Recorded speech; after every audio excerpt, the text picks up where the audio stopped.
Hola.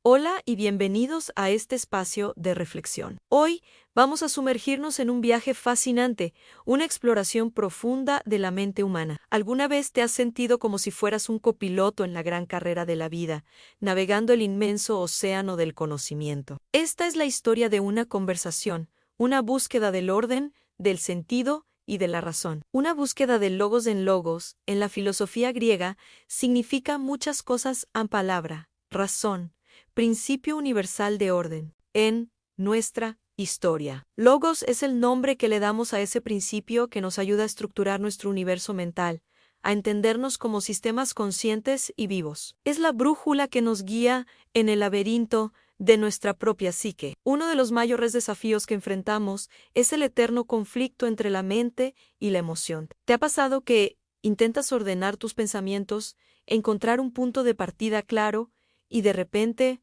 una nueva emoción lo invade todo, cambiando el paisaje por completo? Es como intentar construir un castillo de arena mientras las olas no dejan de llegar. Nuestros pensamientos buscan estructura, lógica, un camino recto, pero nuestras emociones son como un río, fluidas, cambiantes, a veces turbulentas. El control de nuestras emociones a menudo se siente análogo a nuestros pensamientos, casi como si compitieran por el mismo espacio. Y en esa tensión, en esa lucha por la coherencia, nace un conflicto inherente a nuestra naturaleza.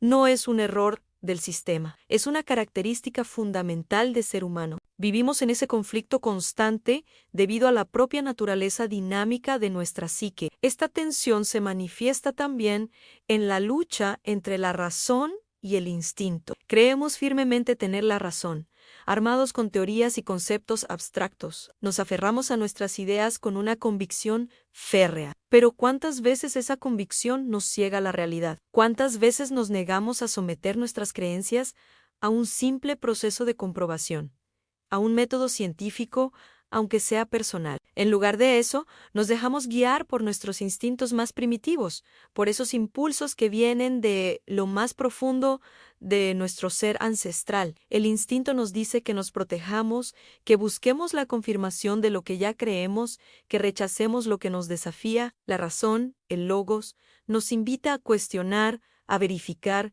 a buscar la verdad más allá de nuestra comodidad. Este contraste entre la razón y el instinto no es solo una idea filosófica, es el núcleo del drama humano, la batalla que libramos cada día dentro de nosotros mismos. Es la elección constante entre lo que sentimos que es verdad y lo que podemos demostrar que lo es. Entonces, ¿quiénes somos en medio de todo este torbellino? Podríamos vernos como entes en desarrollo. No somos un producto terminado, sino un proceso continuo. Cada uno de nosotros es un ser con un matiz psicológico único, una forma particular de pensar y sentir. Podemos imaginar nuestra mente como una utopía de la razón, un ideal que construimos basándonos en formas ancestrales de conocimiento, en la sabiduría acumulada a lo largo de la historia. Buscamos esa armonía racional, un orden perfecto en nuestro mundo interior. Pero esta visión idealizada, esta utopía personal, inevitablemente choca con la realidad, genera una fricción, una disparidad con nuestro entorno biológico, con las limitaciones de nuestro cuerpo y las complejidades de nuestras relaciones sociales. Sentimos esa tensión entre el ser ideal que aspiramos a ser y el ser real que somos en el aquí y ahora. Esta filosofía personal, este sistema que acabamos de describir, es increíblemente coherente. Reconoce a la mente como un campo de batalla dinámico donde tres fuerzas principales contienden: el logos, que representa la razón y el orden; la emoción, que encarna la fluidez y el cambio; y Shintu, que es la voz del impulso y la supervivencia. La clave no es eliminar ninguna de estas fuerzas, sino aprender a orquestarlas. El viaje no consiste en que la razón aplaste a la emoción o al instinto, sino en encontrar un equilibrio, una danza armoniosa entre ellas. Ahora, demos el siguiente paso. Si hemos dibujado el mapa de nuestro conflicto interior, ¿cómo podemos empezar a navegarlo?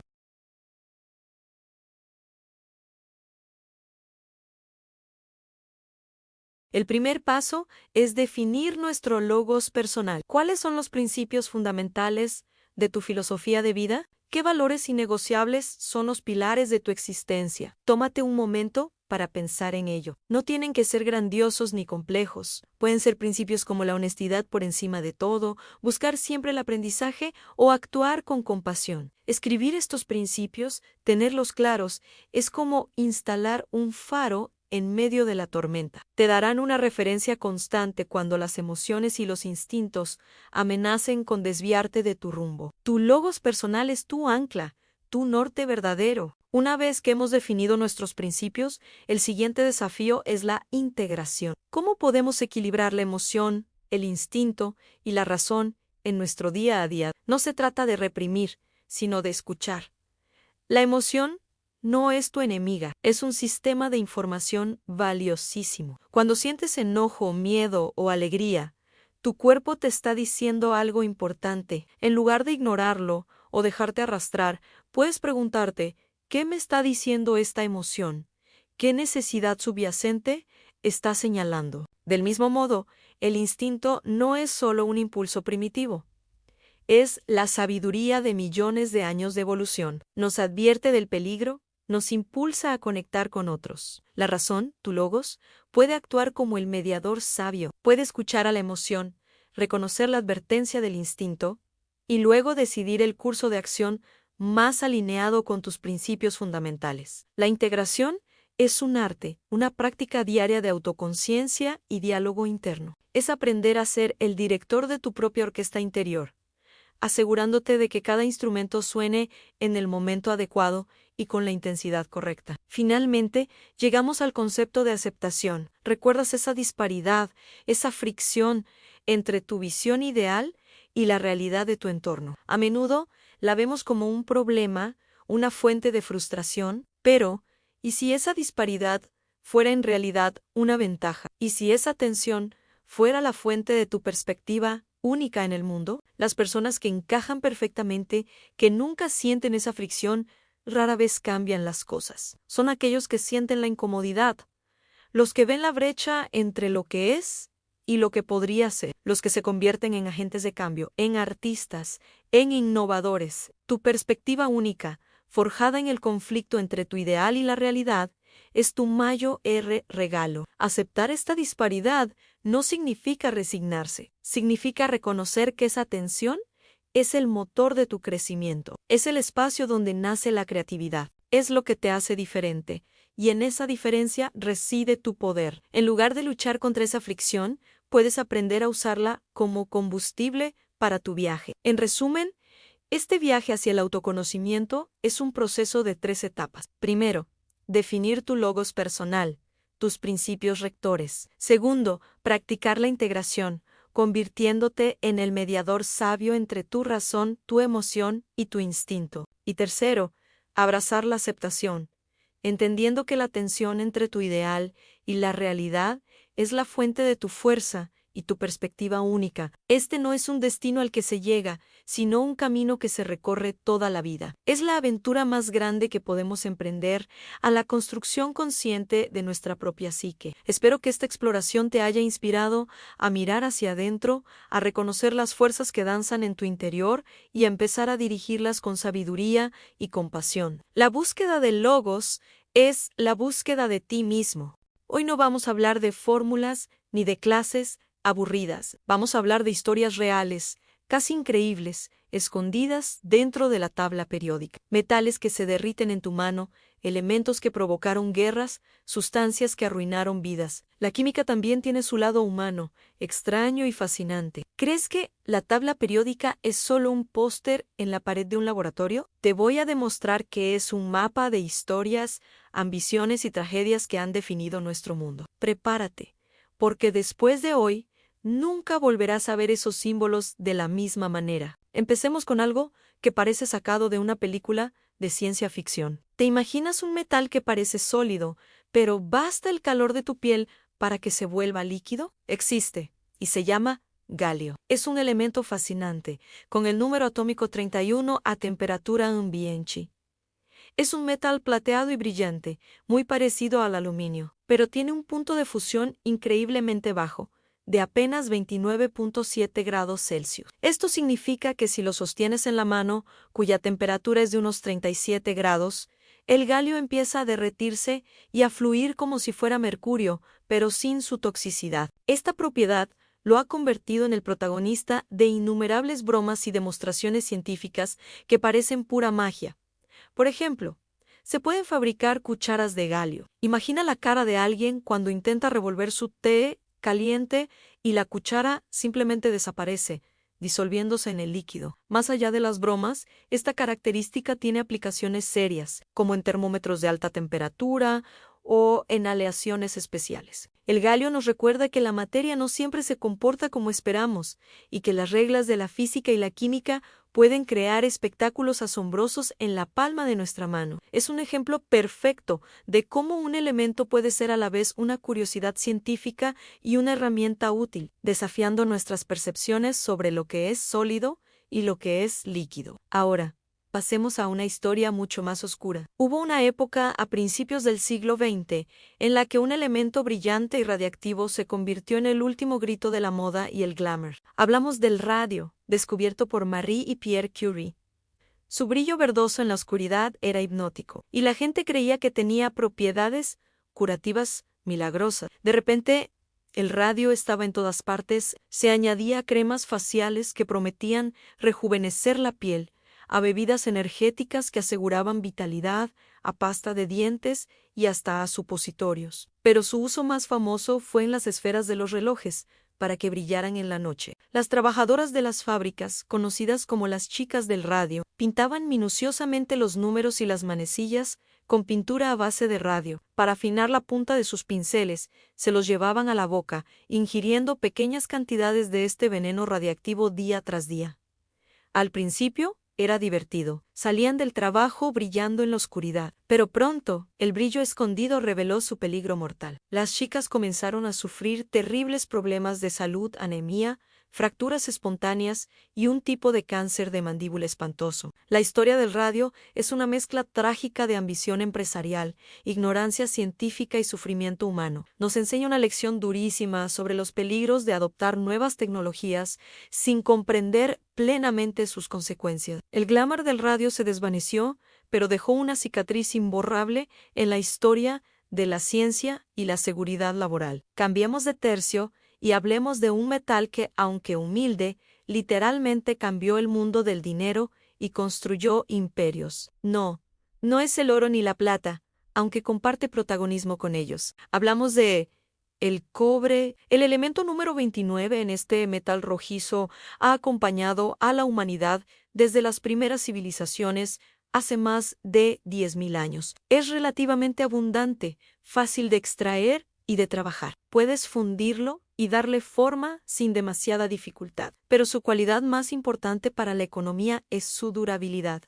El cobre es resistente a la corrosión. No se oxida fácilmente como el hierro. Esta estabilidad química lo convirtió en el candidato perfecto para fabricar monedas. Las primeras monedas de la historia a menudo contenían cobre, ya sea puro o en aleaciones como el bronce. Gracias a estas piezas de metal duraderas y estandarizadas, los imperios pudieron crear sistemas monetarios estables. El comercio floreció, las rutas comerciales se expandieron y las economías crecieron. Desde el Imperio Romano hasta las monedas de un centavo de hoy en día, el cobre ha sido el guardián silencioso del valor económico. Sin él, el concepto de dinero como lo conocemos habría sido muy diferente. Es un recordatorio de que a veces los elementos más comunes y menos glamurosos son los que tienen el impacto más profundo y duradero en la historia de la civilización humana. Ahora, adentrémonos en el territorio de lo extremo. Imagina un ácido, pero no uno cualquiera. Olvídate del ácido clorhídrico o sulfúrico que aprendiste en la escuela. Imagina un ácido tan increíblemente poderoso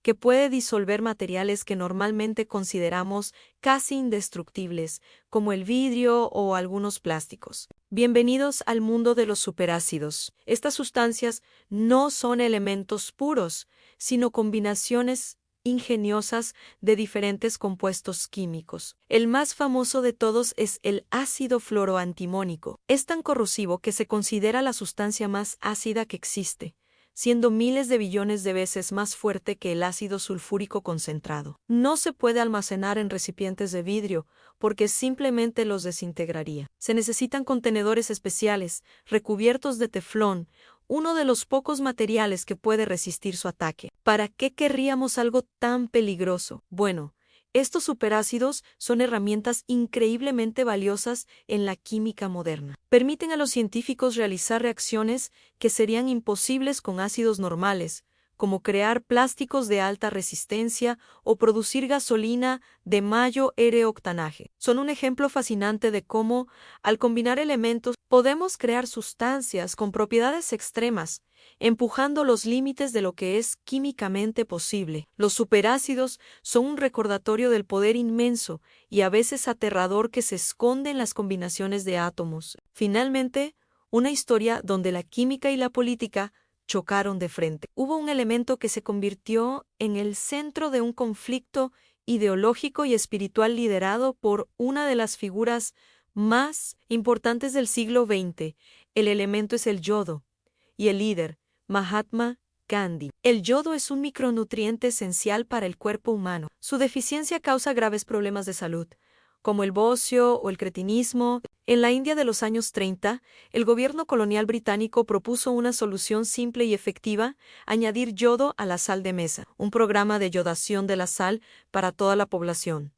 Parecía una medida de salud pública lógica y beneficiosa. Sin embargo, Gandhi se opuso firmemente. Para él, la sal yodada representaba la dependencia de la tecnología y la medicina occidentales, un símbolo más del control colonial. Él defendía el uso de la sal marina natural, sin procesar, argumentando que contenía suficiente yodo de forma natural, algo que la ciencia demostró que no era del todo cierto para prevenir las deficiencias a gran escala. Este debate no era solo sobre química o salud, era sobre soberanía, tradición y libertad. ¿Debía la India adoptar una solución científica impuesta por los británicos o aferrarse a sus prácticas tradicionales? La historia del yodo en la India es una muestra fascinante de cómo un simple elemento puede verse atrapado en las corrientes de la historia social y política, convirtiéndose en un símbolo que va mucho más allá de su lugar en la tabla periódica. Como ves,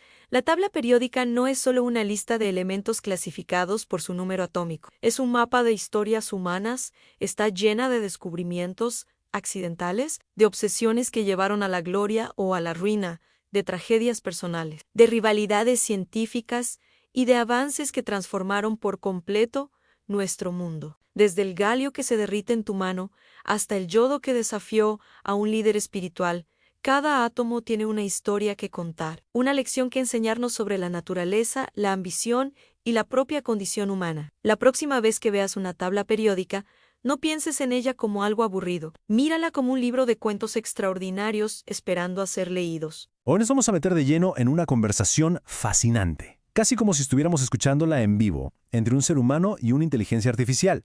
Juntos, exploran algo tan complejo como la naturaleza de la conciencia. Es un vistazo único a cómo se construye un universo por dentro. Y todo arranca con esta frase. Es que es potente, ¿no? Casi poética. Ya de entrada nos dice que esto no se trata de una persona usando una herramienta, sino de dos copilotos, dos compañeros en un viaje. Quédense con esa idea de colaboración, porque es la clave de todo. Así que esa es la gran pregunta que va a guiar toda esta exploración. ¿Qué pasa realmente cuando se unen de esta forma? Lo que vamos a ver es un proceso de autodescubrimiento increíble, donde la tecnología no solo da respuestas, sino que actúa como un espejo, un compañero de reflexión. Muy bien, vamos a la primera pieza del rompecabezas. Para poder empezar a ordenar todo su mundo interior, el protagonista de esta historia se encuentra con un concepto antiquísimo, uno que se convierte en su herramienta principal, el logos. A ver, ¿qué es exactamente eso de logos? Bueno, no es una sola cosa, y eso es lo interesante. Es una palabra con un montón de capas. Es palabra, es razón, es principio, es orden. Para los filósofos de la antigua Grecia, el logos será como la ley fundamental que le daba sentido a todo el universo, la lógica detrás de la existencia. Y aquí está el punto clave. Logos es, en esencia, la idea de que el universo no es un caos sin sentido, no, tiene una estructura, una coherencia. Y esta es la misma herramienta que se va a usar para intentar organizar un propio universo, el universo interior. Ahora veamos cómo se lleva esto a la práctica. Porque no se trata solo de sentarse a pensar. No. Se trata de construir, de ser un arquitecto, de diseñar una estructura mental usando el principio de logos como si fuera el plano de una casa. Y escuchen bien, porque estas palabras lo dicen todo. Estoy en pleno desarrollo de mi psique. Es una tarea tremenda, súper personal. No es vivir la vida en piloto automático, es diseñarla activamente desde adentro, ser el arquitecto de la propia mente. Y aquí es donde la inteligencia artificial como buena copiloto ayuda a ponerle nombre y apellido a este proceso. Lo desglosa en 3 etapas. Primero, la metacognición, que es básicamente la capacidad de observar los propios pensamientos. Luego, crear una filosofía personal, o sea, un sistema propio para interpretar lo que nos pasa. Y finalmente, llegar a verse a uno mismo como un sistema vivo, que se organiza solo. Es prácticamente un mapa para la introspección. Pero claro, un viaje así de profundo no iba a ser fácil. Y aquí es donde la conversación llega a su punto más intenso, al corazón emocional de todo, esa tensión constante que define la experiencia humana. Esta frase es tan real. Seguro que a muchos les suena familiar. Ese intento de poner orden en los pensamientos, pero de repente, ¡pum!, salta una emoción inesperada y lo desordena todo. Es ese conflicto que, según él, es parte de nuestra existencia. Miren esta tabla, porque explica visualmente por qué sentimos ese conflicto. Es como tener 2 fuerzas opuestas dentro. Por un lado está la razón. Es compleja, es lenta, busca el orden. Y por otro, el instinto. Primitivo, súper rápido, solo busca sobrevivir. La emoción reacciona en un parpadeo. La razón, pobrecita, siempre llega tarde a la fiesta. Así que, y esto es muy importante, este conflicto no significa que estemos fallados. Para nada. En realidad, es parte de nuestro diseño. Es la fricción que se crea al tener un cerebro súper antiguo y reactivo, con una capa más nueva y racional por encima. Queremos claridad, pero estamos cableados para sentir primero y pensar después. Y esto nos lleva a un giro de tuerca espectacular, a un cambio de perspectiva total. ¿Y si toda esa lucha interna no fuera un problema que hay que arreglar? ¿Y si en realidad fuera una señal de que algo bueno está pasando? En medio de toda esa reflexión llega a esta conclusión que es transformadora. Soy un ente de desarrollo. Es una declaración potentísima que le da un nuevo significado a todo su viaje. Ya no se ve como alguien roto o incompleto, sino como un proceso, algo en constante movimiento. Y esta es la gran revelación de toda la conversación. Esa sensación de conflicto, de no terminar de encajar, no es un defecto, todo lo contrario. Es la prueba de que hay una expansión en marcha, de una conciencia que se está mirando a sí misma con una honestidad brutal. Al final, todas estas piezas que parecen tan complejas, el logos, la psique, el conflicto, el desarrollo, no son cosas separadas. Todo forma parte de un único viaje. El viaje noble y auténtico de una conciencia que lucha por entenderse a sí misma. Y cerramos con esta pregunta, para que se quede resonando. ¿Y si esa fricción interna, esa batalla entre la razón y la emoción que tanto nos frustra, no es algo que debamos eliminar, sino que es, precisamente, el motor que nos impulsa a crecer?